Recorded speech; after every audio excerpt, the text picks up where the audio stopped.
जय श्रीराम मित्रांनो. कर्माचं रहस्य. जे पेराल तेच उगेल. आयुष्य बदलणारी कथा. कधी तुम्हाला असं वाटतंय का की आयुष्य आपल्यावर अन्याय करते? आपण कोणाचं वाईट करत नाही, तरी दुःख मात्र आपल्या मागेच लागलेलं असतं.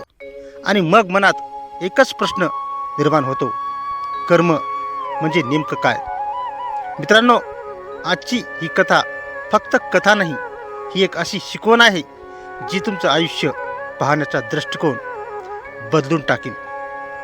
एका छोट्याशा गावात अर्जुन नावाचा एक तरुण राहत होता. तो खूप साधा होता, मनाने चांगला, पण त्याचं आयुष्य दुःखाने भरलेलं होतं. लहान असतानाच त्याच्या आईचा मृत्यू झाला. आईचा हात नसल्यानं त्याचं बालपणच हरवलं. वडील होते, पण तेही आजाराने ग्रस्त. अर्जुन लहानपणापासूनच काम करू लागला. इतर मुलं खेळायची, पण अर्जुन काम करायचा.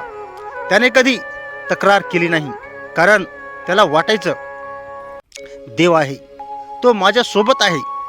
पण एक दिवस त्याच्या आयुष्यातला सर्वात मोठा आघात झाला. त्याचे वडीलही त्याला सोडून गेले. त्या दिवशी अर्जुन पूर्णपणे तुटला.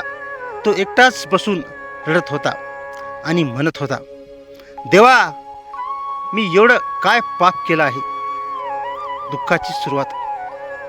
वर्षे गेली. अर्जुन मोठा झाला. त्याने खूप मेहनत केली. शेवटी त्याला एक छोटीशी नोकरी मिळाली. त्याला वाटलं आता आयुष्य बदलणार. पण नशिबाला काहीतरी वेगळंच मंजूर होतं. एक दिवस अचानक त्याची नोकरी गेली. पुन्हा तो रस्त्यावर आला. प्रेमात धोका.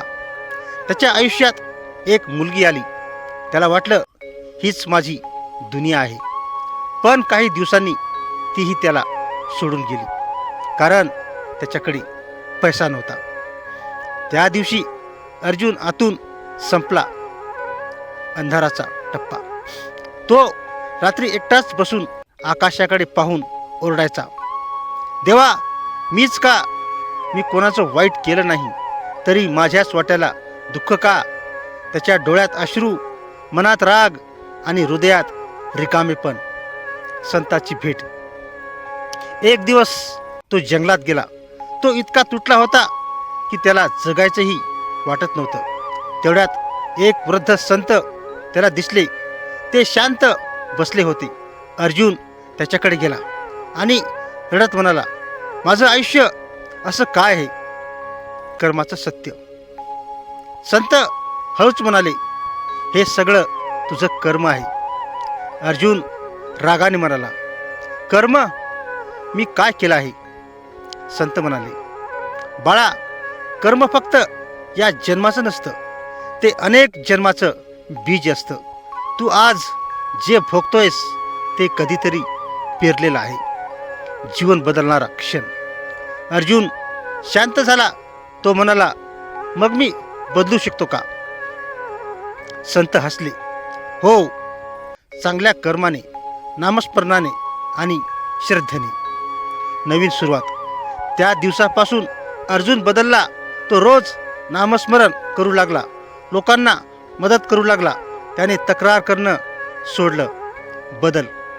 हळूहळू त्याच्या आयुष्यात बदल झाला. त्याला पुन्हा काम मिळालं. लोक त्याचा आदर करू लागले.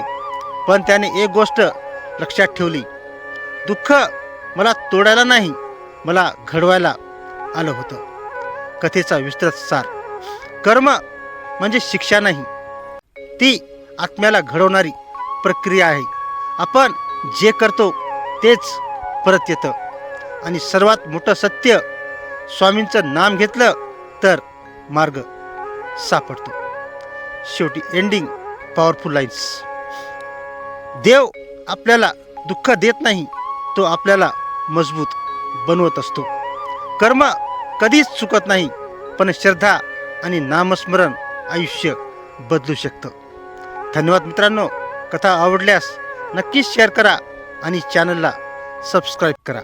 जय सियाराम.